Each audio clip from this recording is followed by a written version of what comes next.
Let the games begin.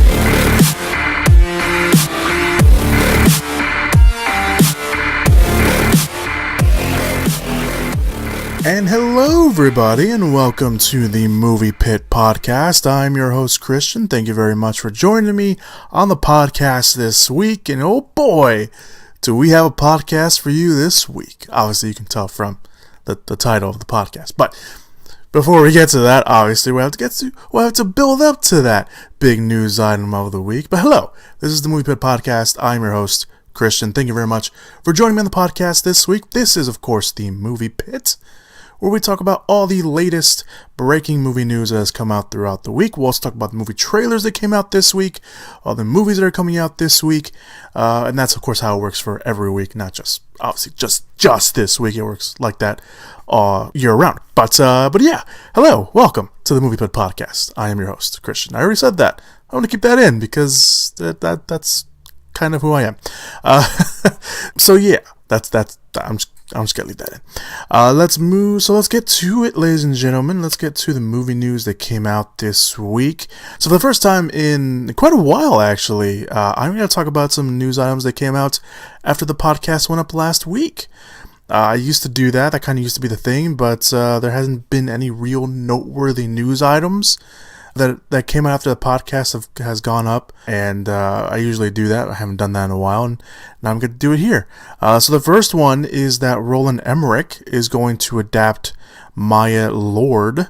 So Roland Emmerich, of course the director of pretty much every natural disaster movie you can think of, has found his next project in the historical epic Maya Lord, which is based off the novel of the same name by John Coe Robbins, if you want to go check that out. The movie is being described as being in the vein of Dances with Wolves, Braveheart, and even Roland Emmerich's own film, The Patriot. The synopsis reads as follows. Maya Lord is a timely tale of oppression and survival. Guerrero, a soldier, and Aguilar, a priest, survive a violent shipwreck in the Yucatan Peninsula, only to be captured by a fierce Mayan tribe. With no hope for escape, the brilliant and pragmatic adventurer Gonzalo Guerrero chooses to adapt the Mayan culture as his own, while the uncompromising father Aguilar holds fast to his Christian faith. The arrival of conquistadors in 1519 tests the will of both men as they take different warring paths. Now, Emmerich has directed period pieces before, like The Patriot that we mentioned before with Mel Gibson. I believe Heath Ledger was also in that movie. There was also Anonymous, which took the theory, of course, of William Shakespeare, not actually writing his own plays, someone else wrote them. And I guess you can probably count 10,000 BC, although that was good god awful. I guess you can count that. You can also count Stonewall, which I believe was the last movie he directed before Independence Day resurgence. Stonewall was about the 1969 Stonewall riots, which kicked off the gay rights movement in New York. Definitely should look that up if you want to know more about that. Again, this would be Emmerich's first movie since directing Independence Day resurgence, which we just mentioned. Emmerich doesn't have too many projects lined up at the moment. He has a history action drama called Midway, which is about the Battle of Midway, a sci-fi thriller called Moonfall, and of course proposed movies for Another Independence Day and for Stargate. So that's pretty much all he's got going on right now. I haven't heard of Maya Lord, the book, but I guess with that kind of synopsis, it sounds kind of good. So we'll see kind of where that goes and where that takes us. So the other news item that I was going to talk about, but I didn't get to talk about because I got an update, was that there was for a glimmer of hope, a glimmer of time, that Transformers was going to get a reboot. And I was excited. I'm sure a lot of other people were excited. However, that quickly got denied. But so the news item came out it was like a day, like a whole day passed, and no one was talking about it. Everyone kind of went with it. It came out over the weekend, which is probably why no one caught it. And then the next day, after the news was announced, it was so the news came out from the Toy Fair. Of course, there was that big Toy Fair that happened last weekend, and Hasbro, of course, was there. And I guess maybe whatever, whoever, the news dropped out from Transformers World, I believe, and I guess they were there at the toy fair, and I guess they got their signals mixed, and apparently it was said that Hasbro was looking at Paramount to kind of redo the Transformers series, but I guess what that's kind of what they assumed it was, because the wording was a little weird. The wording was that Hasbro was looking forward to working with Paramount Pictures and a new set of writers to write Transformers. So I guess, obviously, what that kind of context, you would believe that it would be a reboot. It wasn't a reboot. So we're not going to get a reboot, guys. Sorry about that. I would have loved to talk about that, but that's not what's going to happen. So let's move on. So that's it. That's it for the news items that came out last week after the podcast went up. Noteworthy news items, anyway. Of course, there's other ones out there. Olivia Wilde is making a directorial debut called Booksmart. That's up on the Facebook page. Facebook.com/MoviePit. That's Facebook.com/MoviePit. There's a link down below in the description/show notes area. If you want to go, just click on that and do a little search. All right, let's move on.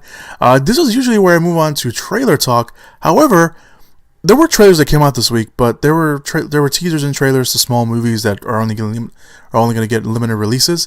So we don't have trailer talk this week, guys. There are trailers that will be linked down below. I watched them. I don't have too much to say about them, so I'm not going to talk about them. But there were trailers that came out this week. There's just going to be no trailer talk on the podcast this week. So let's move on to the movie news items.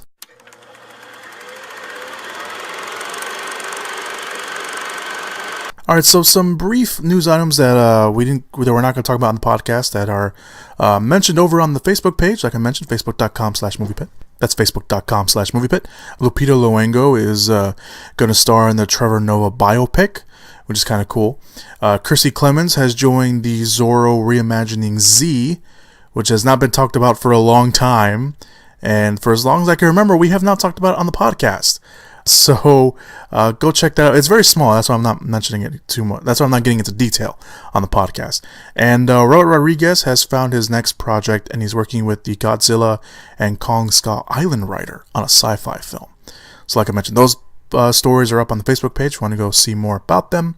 But those are kind of the headlines anyway. So let's move on to the bigger news items of the week. We're going to start off pretty small, and of course work our way up like we always do. First movie news item of the week we're going to talk about is Jurassic Park 3 is official and has a release date. Yes, I know, Jurassic World Fallen Kingdom has not come out yet, but Universal Pictures is looking ahead. Universal Pictures has hired Colin Trevorrow, who co-wrote and directed the first film. He also co-wrote and produced Jurassic World Fallen Kingdom. He's going to come back to co-write the third Jurassic World movie with Emily Carmichael, who had a hand in writing Pacific Rim Uprising. She's a new writer in Hollywood. She hasn't done a lot of projects yet. Obviously, plot details are being kept secret since, again, Jurassic World Fallen Kingdom has not come out yet. But Trevorrow and Carmichael will pick up the events after Fallen Kingdom, which comes out this summer on June 22nd. The idea of doing a third movie was always in the works. So it should be no surprise that's going to happen. But the fact that they're announcing the movie this early is a bit noteworthy. So that should be a big hint. So anyway, Jurassic World 3 will be released on June 11th of 2021. So we've got quite a while to get to it, but it's coming, guys. Let's move on to the next movie news item. Paddington director is in talks for the live-action Pinocchio movie. Disney is revving up their live-action Pinocchio movie, and they have pretty much found kind of the right director for it. Paul King, who directed the Paddington movies, is in talks to direct the live-action adaptation. Of course, the animated classic followed the tale of the puppet, who is brought to life and with the help of a cricket as his conscience, has to prove himself worthy to be a real-life boy. King, of course, like I mentioned, has been a name for himself with the Paddington movies. Both very good. If you haven't seen the Paddington movies, I highly recommend you do. He's a name you should look out for because he was recently hired to do Willy Wonka, which is an origin/reimagining of Charlie and the Chocolate Factory for Warner Brothers. I believe we actually talked about that last week.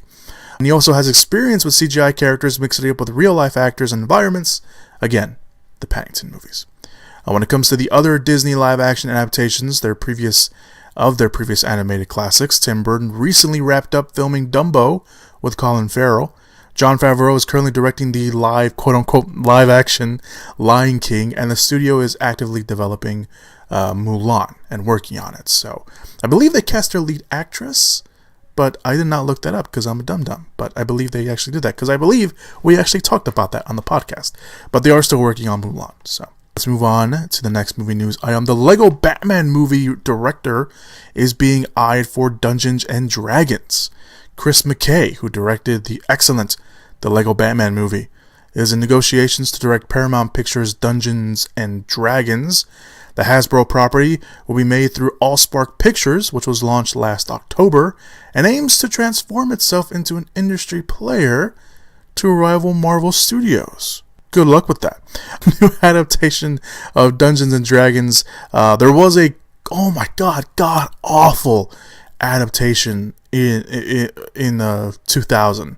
I can't even remember who was in it. I think I know Jeremy Irons was in it. I think he actually regrets being in that movie because there's this awesome quote where he was like, so like, why'd you be in the movie? He's like, I just bought a castle. I had to pay for it somehow. So that's the only reason he was in that movie. Don't watch the 2000 Dungeons and Dragons movie. Don't do it. I know there were TV movies made. I don't think they came out in America though. So, but yeah, except for that, again, god awful 2000 adaptation of it. But Dungeons and Dragons, regardless, another adaptation of it has been in the works for a while. There was even a lawsuit for it on who owned the movie rights, but that was taken care of back in 2015, and the movie was originally set up at Warner Brothers before Hasbro took the property to Paramount and then again created Allspark Pictures. As for McKay, he was the animations director for the Lego movie, which got him the director's job for the Lego Batman movie, which was his directorial debut, which is kind of awesome. And after the success of the Lego Batman movie, he earned the director's chair for Nightwing, which he was also going to write. But there hasn't really been any word on Nightwing, and apparently there were some outlets reporting that he has left the Nightwing project. I think I don't know if that's true. There's some outlets, like I mentioned, the report that I read mentioned nothing of that he left the project. There are some people out there saying that he has left the project, so we don't know what's going on with that. Of course, there has been nothing on Nightwing since it was announced. It was announced like last year, 2 years ago, something like that. Or what? Yeah, the Lego Batman movie came out 2 years ago? So yeah, no, it came out last year. I don't even remember when it came. I've totally lost track of time. But whenever the Lego Batman movie came out, the Nightwing movie was announced like a month afterwards. So it's but there hasn't been any kind of wording on it. I know Chris McKay he did an interview a while ago saying that he was still working on it, that he wanted to find the right person to cast as Nightwing. So they're still working on it, I guess. I don't know if he's still involved or not, but at the moment, he is being eyed to direct Dungeons and Dragons. And if this is the case, this could potentially be his next movie. So there is that. So for those unfamiliar, by the way, I just keep saying Dungeons and Dragons. You may know it as D&D with all your nerdy friends, but it's a role-playing fantasy tabletop game. It was made famous even more in Stranger Things. So if you watch Stranger Things, the board game that the kids are playing, that's D&D basically. So yeah, this is a story that we will be updating in a couple stories from now. But Batgirl and the Flash, the movies, are likely to be part of the next wave of the DCEU. Now, the DC Extended Universe has been in the movie news a lot. Obviously, we've talked about it many times here on the podcast, for good reasons and bad reasons. At the moment, Shazam is currently filming, and Aquaman is set to come out later this year in December. Also, on top of that, apparently Aquaman has been screened for some people. Of course, they all sign an NDA, which means they can't discuss anything with anyone, can't say anything, but these two anonymous people talked to an outlet that said they saw the movie.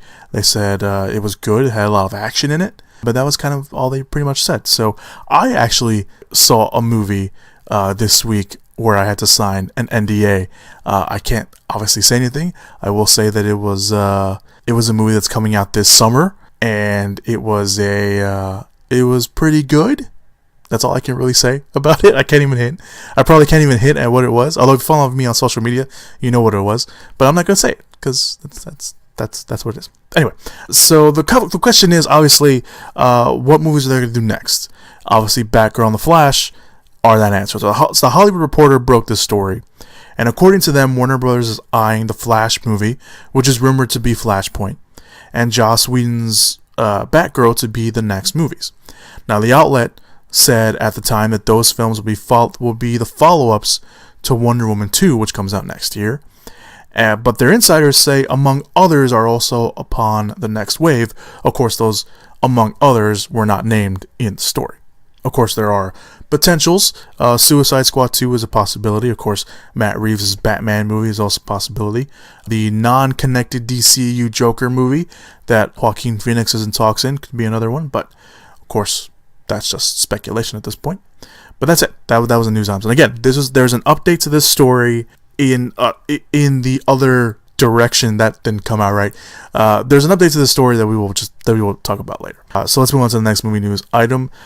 Who says Hollywood is running out of ideas?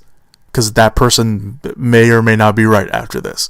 I was not going to include this in the podcast, and I definitely was not going to include it this late in the podcast. But you know what? I decided, no. It's my podcast. I can structure the outline however way I want it, and I'm going to put it this late in the podcast. Fox Searchlight is developing a true story film about flaming hot Cheetos. Why? I am not kidding. Fox Searchlight, the studio behind films like Boys Don't Cry, 28 Days Later, Sideways, Little Miss Sunshine, Juno, The Wrestler, 500 Days of Summer, 127 Hours, Black Swan, 12 Years a Slave, The Grand Budapest Hotel, Birdman, Brooklyn, 3 Billboards Outside Ebbing, Missouri, and The Shape of Water.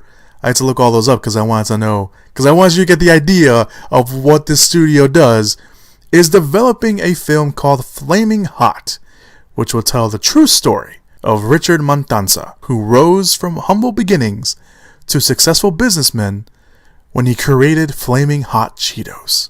That's right.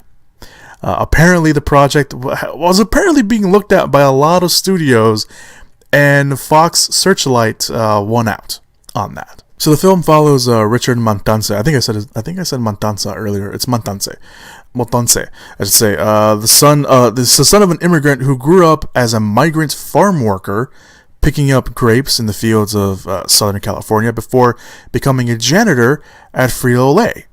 It was while working at the company that he came up with the idea to create Flaming Hot Cheetos, transforming the Frito-Lay brand into pop culture phenomenon and disrupting the entire food industry in the process.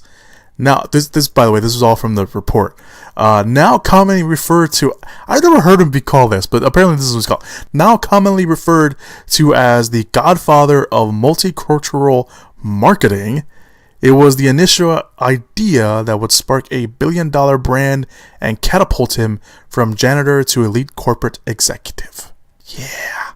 The script is currently being written by Louis Kolick, who has written films like Ladder 49, Charlie St. Cloud, and the already announced Chicken Soup for the Soul. That's right, Chicken Soup for the Soul is also getting a movie. So he's currently writing the script for that. I don't know. Look, the idea of a movie based off the real life story of the guy who created Flaming Hot Cheetos sounds ridiculous. However, we have gotten movies based off Battleship, the board game. We have gotten movies based off the founding of McDonald's, which was actually very interesting. So when I read the news, I joked around like I did at the beginning, but then I remember we got the movie like The Founder, which was based off the story of how McDonald's actually came to be. And the story of the movie really follows Ray Kroc and how he found the McDonald's brothers and basically took the idea from them and turned McDonald's into the food chain and fast food juggernaut that we know today. Michael Keaton played Ray Kroc, and if they obviously, it's two.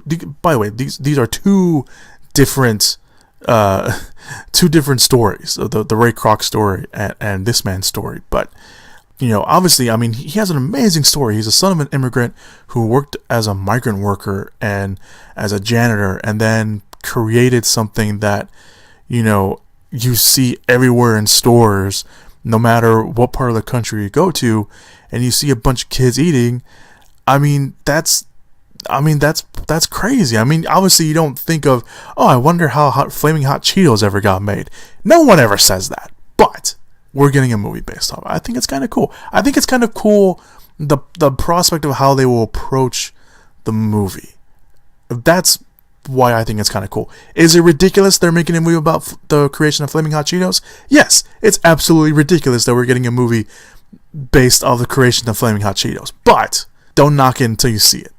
Because when I heard the idea of The Social Network, another movie that just popped in my mind, no one wants to see a movie about the creation of Facebook, but we did, and it was good, and it won all those awards. I'm not saying this one's going to win a bunch of awards, but I don't know. We'll see. All right, let's move on to the other movie news items of the week. This is pretty cool. This one actually started the movie news cycle going this week. Jessica Chastain is being eyed for the It sequel.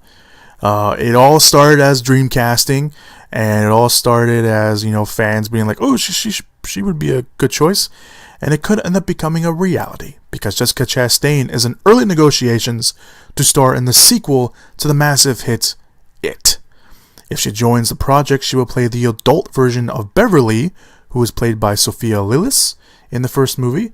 Variety broke the story, and they say their sources stress that the negotiations are in the early stages, especially considering the script is still being worked on. But both sides have officially begun discussing her coming on board, and at the moment, the only other confirmed cast member for the grown-ups is Bill Skarsgård, who of course will reprise his role of playing Pennywise. The casting, again, wouldn't be too out there. Sophia Lillis and director Andy Muschietti have both said they would like to see Jessica Chastain play in the grown-up version of Beverly. I think Amy Adams' name was also thrown out there by fans. But Chastain has actually worked with Andy Muschietti, who, again, the director of It. He also directed Mama, which she was in. So they have a connection there as well. So Chastain can currently be seen in Molly's Game, which is, I believe, still in theaters. But you can see her later this year in X-Men Dark Phoenix, which I believe comes out in November. I could be wrong about that. I think it's early November. The sequel, by the way, for It will follow the characters from the first film as adults who return to their hometown to face Pennywise once again. Production is expected to start this summer, so if that is the case, we will probably be hearing a lot more about It in the future. Muschietti is expected to return to direct, and he's currently, I believe he's also co-writing the script, or as at least pitching ideas for the script. The movie right now is being written by Gary Doberman, who wrote the first movie. He also wrote Annabelle Creation. The sequel to It currently has a release date of September 6th, 2019. So if they're going to make that release date, they will probably have to start filming sometime this summer. So we'll see what happens with that. I think Jessica Chastain will be a great choice. Again, Amy Adams was another name being thrown around out there, but everywhere you look, Jessica Chastain's name was coming up for that. So I think the fact that it's coming true, I think, is one of the only times that us fans can be like, yeah, we won one. Alright, so let's move on to the next movie news. The update to the DCEU story that I was talking about earlier. Joss Whedon has left Batgirl. Oh, come on! So, according to the Hollywood Reporter, they're the ones that broke the news, the famed creator of Buffy the Vampire Slayer and Firefly, Joss Whedon, has exited Warner Bros. Pictures' Batgirl that he was set to write and direct. Whedon released a statement that said this, quote, Batgirl is such an exciting project, and Warner Bros. DC's such collaborative and supportive partners that it took me months to realize I didn't really have a story. I am grateful to Jeff being Jeff Johns, the DC president, and Toby, aka Toby Emmerich, who is Warner Brothers Pictures Group president, and everyone who was so welcoming when I arrived and so understanding when I, is there a sexier word for failed? End quote. Good old Joss Whedon still has to get his own little humor in there. So this is kind of unexpected in some ways, because like I mentioned, there was the report. By the way, the DCEU report about Batgirl and the Flash being the next wave of DCU movies that came out at the near the beginning of the week, and obviously the Joss Whedon news actually broke late Wednesday. I'm sorry, late Thursday. So yesterday. There was a big gap there in that, so it was a bit unexpected, especially considering that if that report is true, then Batgirl is one of the movies that you would expect to be really worked on by the studio. Not only that, Whedon has been attached to the project for almost entirely a year now. The Batgirl project was announced last year in March, so it's almost been a full year since Whedon has been trying to do this project. Now, the sources over at the Hollywood Reporter say that Whedon just couldn't crack the code to bring Batgirl. By the way, for those of you guys who don't know who Batgirl is, she is Barbara Gordon, the daughter of Commissioner Gordon, James Gordon, the Gotham City Police Commissioner. So he couldn't crack the code. In addition to that, according to their sources and the Hollywood Reporter, this is their wording, not mine, quote, industry sources add that even as Whedon faced story issues, in today's cultural entertainment environment, a male filmmaker may have faced greater public scrutiny if he were to tackle a movie with such feminist importance such as Batgirl or Wonder Woman, much like a white filmmaker would have seen backlash taking on the Black Panther movie. Now, like I mentioned, this of course leaves Batgirl in a tough spot. If the earlier reports were true, the studio is probably looking for someone real quick to fill in the Whedon spot to write and direct and everything else, unless they like whatever Whedon had left over and they give him a story by credit. But if that's not the case, then Batgirl is going to go on the shelf and going to be talked about for years. Like, oh no, we're still making this movie, but we're not pushing forward. So there's that. As for the public scrutiny bit, I think that's probably would be true. In fact, if I remember correctly, there were people rumbling and saying when they saw the news that they hated the idea of Joss Whedon doing a Batgirl movie, that they were just extraordinarily opposed. That's not what I want to say. They were extremely opposed to the idea of Joss Whedon directing and writing a Batgirl movie. But Whedon has given us strong female characters in the past. Buffy, which has maintained her mainstead in pop culture. Willow from Buffy the Vampire Slayer, played of course by Allison Hannigan. Zoe from Firefly, played by Gina Torres. Alicia Dusko's character Dawn from Buffy the Vampire Slayer. So he's written strong female characters before. I don't know why everyone all of a sudden hates Joss Whedon. He is the godfather of nerd culture, and for some reason, apparently over the last handful of years, it's been cool, quote unquote cool, to hate Joss Whedon. I don't know why all of a sudden everyone's hating on Joss Whedon. I love Joss Whedon. I still do. I don't know why. I don't get it. I honestly do not get why everyone hates Joss Whedon all of a sudden. Regardless of that, I was looking forward to seeing what he was going to do with Batgirl. But at the other hand, I understand that people would be upset that a man was directing a Batgirl movie. Although honestly, I don't think the gender really matters as long as they direct a good movie. I think that's what. But I think the other issue with the Joss Whedon hate is, of course, there was reports that he probably wasn't the kindest person toward his ex-girlfriend or something like that. I try not to get involved in kind of tabloid stuff, but I remember seeing the headline around that time as well. But regardless of that, I don't think it matters what the gender is. I mean, there's guys who direct romantic movies too, and some people like them, so I don't get it. But again, I could see why, especially nowadays with the way the cultural entertainment environment, as they put it, is. I can see that maybe they would want to have a woman director direct a woman superhero movie. Of course, Patty Jenkins did a fantastic job with Wonder Woman, and they did it. It was such a success, they bought her back immediately, or tried to bring her back immediately, but they obviously knew they had to pay her a ton of more money, so they were like, okay, well, pay you more money. So I don't know. I would have liked to see what he would have done with Batgirl. But if he couldn't crack the story, then it's much better that he left and handed it off to someone else who could probably bring it to life better. So we'll see. We'll see what happens with that.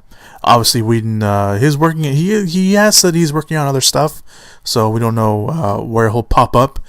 He does have a great relationship with Warner Brothers. Obviously, he came in to help out with Justice League, so we'll see what he does with that. All right, so let's move on to this week's final news item of the week. It is a big one, and it is Danny Boyle is currently being eyed to direct Bond 25. Yes! Yes! Yes! Yes! It's been quite a while since we talked about James Bond on the podcast, hasn't it? So Variety broke the story, and they say that Danny Boyle, the director of films like Transpotting, T2 Transpotting, which is a sequel, 28 Days Later, Sunshine, Slumdog Millionaire, 127 Hours, Trance, which is kind of underrated, and Steve Jobs, is high on the list to direct the untitled James Bond movie. However, sources tell them that no formal offer has been made. The outlet went on to say that Jan Demange, I think that's how you say his name. I could very well mispronouncing his name. But Jan Demange, who has directed films like 71 and the upcoming White Boy Rick with Matthew McConaughey coming out next year, was considered a top choice for the job. Actually, I think that was the last bit of news that we talked about, and that was a while ago. But there's been one last push to go after a more well-known name, and obviously that's Danny Boyle. Of course, Sam Mendes, who directed the last two Bond films, Skyfall, which brought in $1.1 billion globally, and Spectre, which, if you're interested, brought in $880 million worldwide, decided not to come back for the third film, which left, of course, the studios in a tough spot to find a director. That being said, the studios, MGM and Annapurna Pictures, they have their sights set on Boyle to direct a Bond film. They've had their sights set on Boyle to direct a Bond film for a while, and Boyle himself has shown interest in directing a Bond film. So what better time to do it than now? They don't have a director, and Boyle doesn't actually have any projects. He has one project in development at the moment, but there's currently no cast or release date for that movie, so they could easily just push back that movie and have him direct Bond 25. Also, it was later reported, this news item came out, I believe it came out Tuesday night or Wednesday morning, something like that. So it was earlier this week, but it was reported later on by Deadline that Boyle actually pitched an idea to Daniel Craig when Boyle was directing the opening ceremony for the London Olympics back in 2012, which featured Daniel Craig as James Bond in a pre-taped segment with the Queen of England. Now, finally, they reported that Boyle has teamed up with his Transpotting director John Hodge to work on the script. All that said, once the script by Boyle and Hodge is complete, which is said to be in a couple months, Bond producers Barbara Broccoli and Michael G. Wilson will take a look at it and see if they like it. And if they do, it seems, at least from what they're getting their information from, Boyle will officially come on board to write and direct. Now, let it be noted, there is a script already in place for the movie by longtime Bond writers Neil Purvis and Robert Wade, who have written the James Bond films The World Is Not Enough, Die Another Day, Casino Royale, and Skyfall. And if Boyle and Hodge's script takes it, if it takes, the current script will go back on the shelf. So that should be noted. I am a huge fan of Danny Boyle. All the movies that I announced earlier that he directed, I'm a fan of. Like I mentioned, Trance is kind of underrated. It's not his best film, but it's kind of underrated. It's kind of flew under the radar. I watch Steve Jobs every time it's on TV. I really do. And whatever point it is in the movie, I just turn it on because it's really good. 28 Days Later obviously has a huge fan base. Transpotting, of course, the first movie, again, another huge fan base. Sunshine has a following of its own, but that's also very good. Slumdog Millionaire, 127 Hours. He's just a great director. So I'm a huge fan of his, and I think if he wanted to direct a Bond film, And if he directed one, I think it'd be pretty interesting. Now, I just think it'd be cool. I really do. I think bringing Danny Boyle in could be pretty cool. Now, he's not known for his action or thriller movies, but that hasn't stopped directors in the past, and that really kind of doesn't matter, really. So, in the meantime, Danny Boyle does have a limited series on FX coming out called Trust, which is actually about John Paul Getty III's kidnapping, which of course was the basis of Ridley Scott's All the Money in the World. I believe they were filming at the same time, so that's why so that was a little competition there. Of course, Daniel Craig will come back to play James Bond, and he's the only confirmed cast member at the moment. The Untitled James Bond movie, or Bond 25, as it's being called because it's the 25th movie, does have a release date and will come out on November 8th next year. So this is pretty big. Now let's rewind back a little bit. Going back to Demange, the director who for a while was gonna direct a movie until they decided to go with Danny Boyle, or until they decided to see if Danny Boyle was interested. Demange wasn't the first choice to direct Bond 25. Denis Villeneuve, who directed Arrival and Blade Runner 2049, he was high on the list to direct a movie, and it looked like they were going to offer him the position, but he was committed to directing a new adaptation of Dune, so he was taken off the list, at least for now. From there, Demange became the frontrunner. David Mackenzie was also on the short list, the director with Demange, but it looks like he passed on it, or maybe the studio just decided to move on from him. He actually went on to direct the Netflix movie Outlaw King, Robert the Bruce fighting off the English army. So he went off and did something else. Christopher Nolan was another. He's constantly being name dropped to direct a James Bond movie, but this week he reaffirmed that he's not interested in directing a Bond movie. He apparently spoke to some outlet and he said he'd only direct a James Bond movie when it comes time to reboot the franchise entirely. So that could mean that once Daniel Craig is gone, maybe Christopher Nolan will come back and direct, or not come back because he hasn't directed a James Bond movie. Maybe he'll come and direct a James Bond movie, which could be kind of cool. I'm just saying. Edgar Wright also has shown interest in directing a James Bond movie, and after Baby Driver, I think everyone will be okay with that, because I know after Baby Driver came out, he was pushing on Twitter, he's like, yeah, I mean, I'd be up for directing a James Bond movie, so I'd be up to seeing an Edgar Wright directed James Bond movie too, just saying. So this is huge news. Again, like I mentioned, I'm a huge fan of Danny Boyle. Hopefully, they like his script, and I don't know what kind of pitch he pitched to Daniel Craig, and Daniel Craig was like, hey, come take a look at this pitch and let him do it. So it should be interesting to kind of see how that works out. Again, Bond 25 comes out next year in November, so they're going to have to work on pretty quickly, and they're probably going to have to start filming by the end of the year to probably make that November release date. So, and I highly doubt they'll probably push that back, because James Bond has always come out in November. At least these new series of films have always come out in November. So I highly doubt they're going to want to move away. If anything, they'll probably just push back the release date to later in November. But there's no way they're going to not have a James Bond movie coming out next year.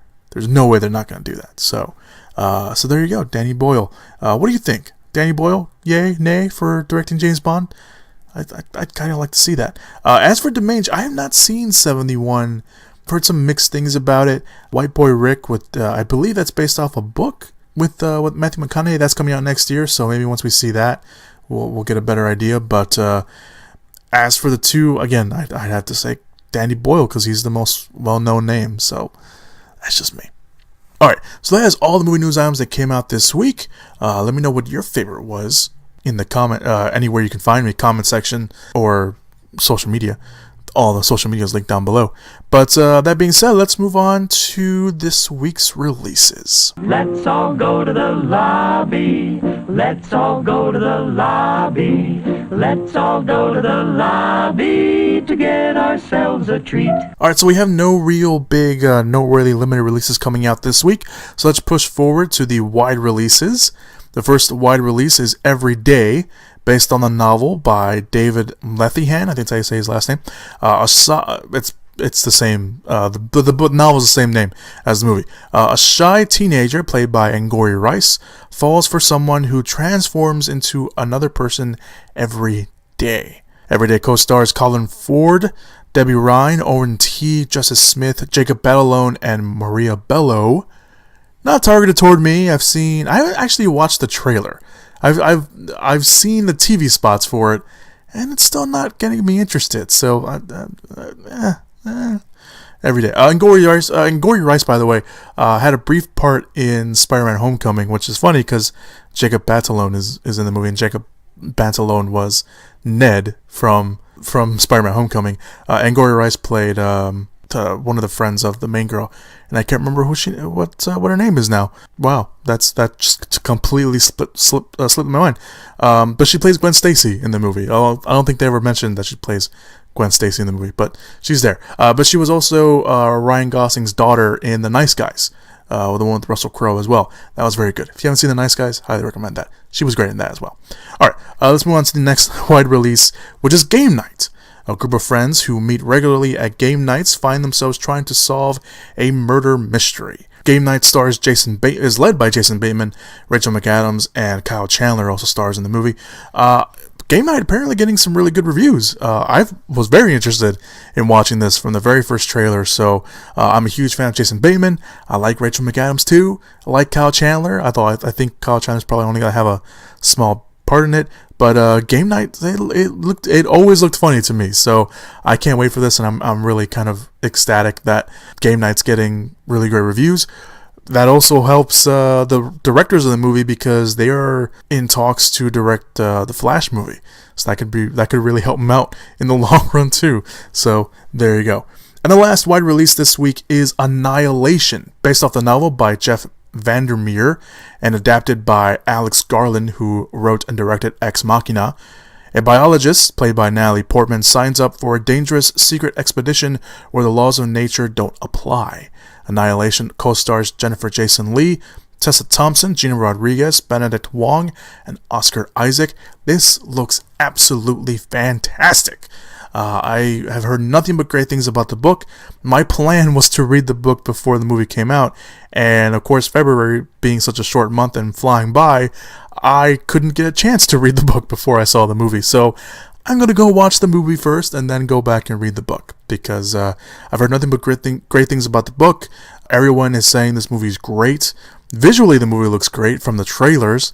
It looks like it has this weird sci-fi kind of horror feel, kind of like that. Like I mentioned, the book has gotten nothing but great reviews. This has a tremendous cast. I mean, Portman, Jennifer Jason Leigh, Tessa Thompson, who's on a roll right now. Gina Rodriguez, although I haven't seen Jane the Virgin, but I hear she's good in it, and she seems like a really nice person from online. Benedict Wong, Oscar Isaac. That's a tremendous great cast. I mean, you can put that cast in anything and it'd probably be good, but have them in this kind of environment, have them in this kind of movie, it seems really cool. And Annihilation seems like an awesome project that I can't wait to watch. I've actually been waiting for this movie. This was actually my second most highly anticipated movie of the month, of course, right behind Black Panther. But I'm really looking forward to this, and I really like the trailer. The trailer, it just looks weird, and you don't know what's going on from the TV spots in the trailers. So I want to know what's going on. Obviously, if you read the book, you probably know that. Although I heard that they may have changed some stuff from the book, especially the ending. I don't know about that. Again, I haven't read the book, so obviously book readers will know that. But I'm really looking forward toward watching this. So yeah. So those are your wide releases: Annihilation, Game Night, and Every Day. And that's it, guys. Thank you guys so much for listening to the podcast this week. I really appreciate you guys coming out to the podcast this week. It felt really small. Even recording this, it feels really small because there was no trailer talk this week. So trailer talk usually, adds on to the podcast, but there was no real big trailers that came out this week. So, yeah. I mean, again, there were trailers that came out this week. Obviously, there's stuff down below. There's links to the trailers that did come out this week. I know one of them is the Idris Elba making his Directorial debut. He released a teaser this week for that movie. There's a new Saoirse Ronan movie coming out that's down there. the trailer for that's down there. So, yeah, I mean, there's trailers that came out, so there's that. Go check that out down below. You can also go check out all the other links that I put down there. I put a link down there for an interview that J.J. Abrams had. I forgot the outlet that he had it with, but J.J. Abrams did an interview where he talked about the backlash of The Last Jedi and how that's not going to affect the filming Star Wars Episode 9, which apparently will start filming this summer, by the way. I didn't add that to the news because, I mean, we knew it was going to film this summer because it's coming out next year. So he talked about that, and it's a kind of interesting interview where he just kind of, it's basically JJ has no time for your bullshit. So if you didn't like it, too bad. It's not going to affect the way that they approached Star Wars Episode 9. So it was a good interview. If you want to go check that out, again, I'll link that down below so you guys can go click on it and read it for yourselves. Also down there are my social media stuff. So there's my personal Twitter and Instagram. There's also the Twitter for the podcast, which is Movie Pit Podcast. That's at Movie Pit Podcast for the Twitter. I've been trying to update. I do try to update that Twitter page as much as I can, but all my focus kind of always goes to the Facebook page, so it kind of takes it away. So I will do better at trying to update the Twitter page. I really will. But the Facebook link is down there, and facebook.com/moviepit, or you just click that link down below in the description/show notes area. And my WordPress is down there, where I do written spoiler-free reviews. I'll definitely do one on game night, and I'll probably do more. I'll probably do one for Annihilation this week. Game night, whenever reviewing comedies for me is kind of hard. So if anything, I'll definitely do one for Annihilation this week. So you can expect that sometime this weekend for sure, either Saturday nights or Sunday, sometime Sunday. So you can go check that out. And what else is down there? Links for the podcast. If you're listening to this on YouTube, go show me some love, first of all. I'd really appreciate that. But if you want to go listen to the podcast on iTunes, you can. The podcast is on iTunes. You can search the Movie Pit Podcast, or you can just click that link and it will take you right there. You can subscribe. I'd really appreciate it if you leave me a rating and review. Doesn't matter with the rating. Everyone always asks for 5-star ratings. You know what? I'm not going to tell you to do that. Just leave me any rating, even if it's a 1-star. I don't care. I kind of care a little bit, but you can do that if you want. I'm not going to tell you what to do. Yeah, go do that, please. Leave me a rating and review. Subscribe. It will really help out the podcast. It will really help out the podcast in the long run, and help me out as well. It helps me know that you guys like that I do the podcast or not. I know it gets bland, which is me, but I will try. I am trying always to get other people to be a part of the podcast, but yeah. Anyway, what else is down there? So yeah, if you listen to this on YouTube or SoundCloud, and you want to listen to it on iTunes, you can go do that. You can find the podcast on SoundCloud, YouTube, and iTunes. Just search the Movie Pit Podcast. On YouTube, you can search the Movie Pit, click the channel option, and it will take you right there, and you can listen to the podcast there. But on SoundCloud and YouTube, you can definitely, or on SoundCloud and iTunes, you can search the Movie Pit Podcast, and I'll take you right there. So that's it. Thank you guys so much for listening to the podcast this week. Again, if anything drops, obviously I will put it up on the Facebook page. I will try to put it up on the Twitter page as well, but we'll definitely go up on the Facebook page. So yeah, if anything drops, I will let you guys know. And have a good weekend, guys. Stay safe, and as always, go watch some movies. Whoop whoop! Yeah! Give it up! Movies!